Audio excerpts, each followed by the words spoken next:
Assalamualaikum warahmatullahi wabarakatuh. Perkenalkan, nama saya Ferawati, NIM 2119130. Baiklah, saya akan membacakan materi yang pertama mengenai menjadi hamba Allah yang berakhlak. Yang pertama, KI KD Akidah Akhlak kelas 10 MA. Yang A, kompetensi inti. Dibagi menjadi 4. Yang pertama, menghayati dan mengamalkan ajaran agama yang dianutnya. Yang kedua, menghayati dan mengamalkan perilaku jujur, disiplin, tanggung jawab, peduli atau gotong royong, kerjasama, toleran. Yang ketiga, memahami, menerapkan, menganalisis pengetahuan faktual, konseptual, prosedural berdasarkan rasa ingin tahunya tentang ilmu pengetahuan. Yang keempat, mengolah, menalar, dan menyaji dalam ranah konkret dari ranah abstrak terkait dengan pengembangan dari yang dipelajari di sekolah secara mandiri dan mampu menggunakan metode sesuai kaidah keilmuan. Yang kedua, yaitu kompetensi dasar. Dibagi menjadi 3. Yang pertama, menghayati akhlak Islam dan metode peningkatan kualitasnya, terbiasa menerapkan metode-metode peningkatan kualitas akhlak dalam kehidupan. Yang kedua, menganalisis akhlak Islam dan metode peningkatan kualitasnya. Yang ketiga, mempraktikkan metode-metode peningkatan kualitas akhlak dalam Islam. Selanjutnya yaitu yang B, wawasan materi akidah akhlak kelas 10 MA. Yang A, pengertian akhlak. Secara bahasa, kata akhlak berasal dari bahasa Arab al-akhlak yang merupakan bentuk jamak dari kata huluk atau al-halik yang berarti tabiat, budi pekerti, kebiasaan atau adat, keperwiraan, kesatriaan atau kejantanan.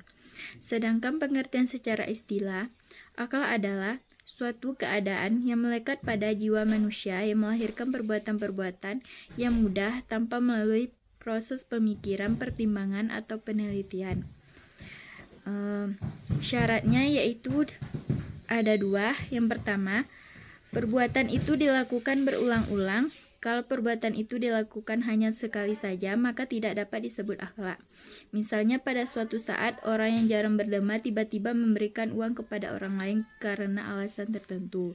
Yang kedua, perbuatan itu timbul mudah tanpa dipikirkan atau diteliti terlebih dahulu, sehingga benar-benar merupakan suatu kebiasaan.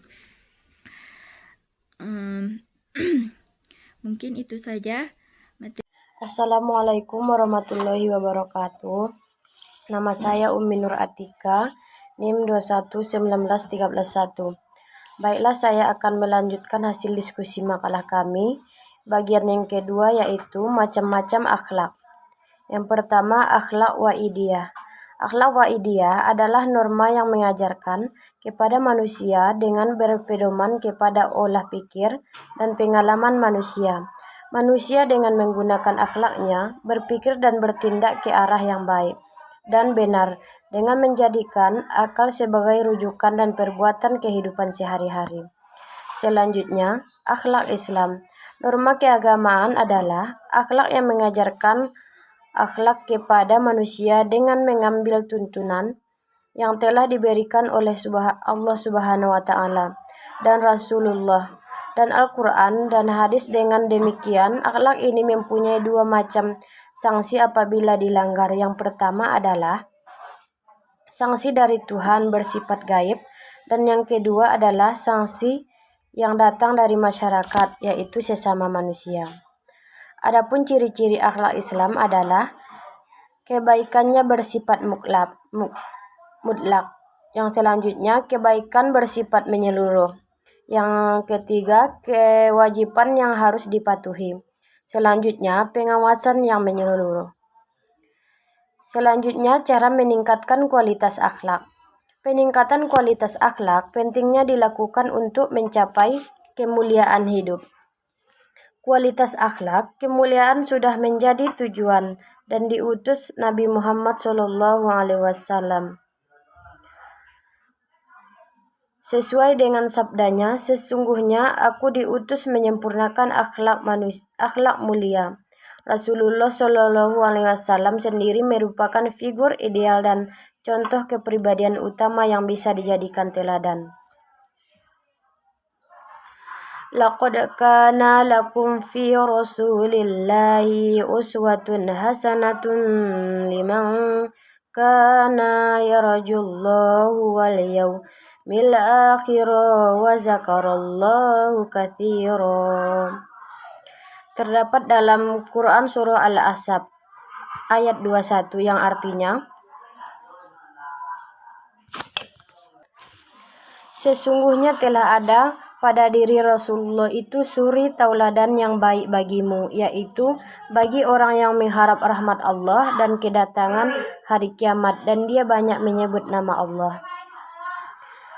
Berdasarkan uraian di atas, maka diperlukan cara metode yang tepat untuk usaha meningkatkan kualitas akhlak masyarakat.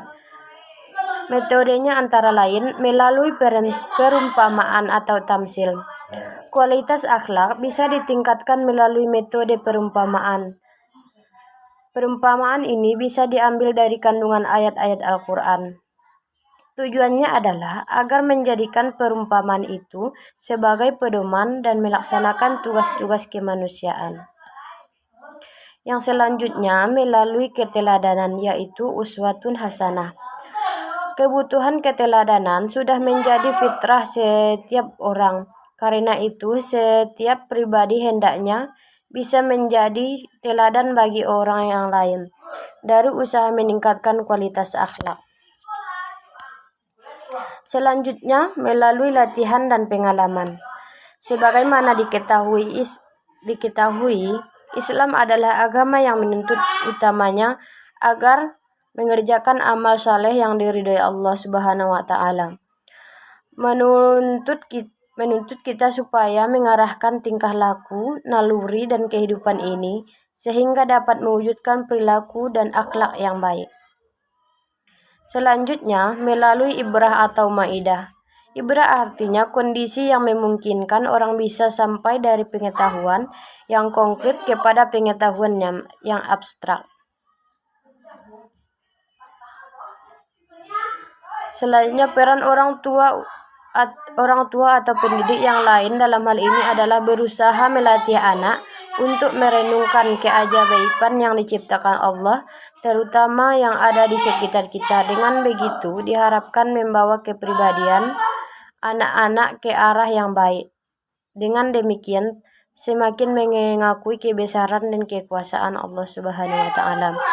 Selanjutnya, yang kelima, penerapan peningkatan kualitas akhlak. Setelah mempelajari metode peningkatan kualitas akhlak di atas, hal terpenting yang dilakukan selanjutnya adalah bagaimana menerapkan metode-metode tersebut dalam usaha peningkatan kualitas akhlak dalam kehidupan. Lingkungan keluarga juga adalah lingkungan pendidikan pertama dan utama bagi anak untuk meningkatkan kualitas akhlak. Seorang anak akan bisa tumbuh dan berkembang menjadi dewasa jika berada di dalam lingkungan keluarga yang dibangun berdasarkan takwa kepada Allah Subhanahu wa taala. Selanjutnya, lingkungan pendidikan formal. Lingkungan sekolah adalah madrasah atau tempat belajar. Lain merupakan lingkungan kedua setelah keluarga. Tempat ini sangatlah penting dalam usaha meningkatkan kualitas akhlak. Selanjutnya, lingkungan masyarakat. Masyarakat Islam memiliki tanggung jawab moral dan membina akhlak. Allah menyuruh masyarakat Islam agar berbuat yang ma'ruf dan mencegah yang mungkar. Allah berfirman, Kuntum khayra ummatin ukhrijat linnasi ta'muruna bil ma'rufi wa tanhauna 'anil munkar wa tu'minuna billah. Yang artinya, kamu adalah umat yang terbaik yang dilahirkan untuk manusia, menyuruh kepada yang ma'ruf dan mencegah dari yang mungkar, dan beriman kepada Allah Subhanahu wa taala. Selanjutnya, internalisasi nilai-nilai ke dalam kehidupan. Dengan memahami ajaran Islam mengenai akhlak dalam Islam, maka seharusnya kita memiliki sikap sebagai berikut: membiasakan diri berakhlakul karimah. Selanjutnya, selalu meningkatkan kualitas akhlak mulia dalam kehidupan sehari-hari.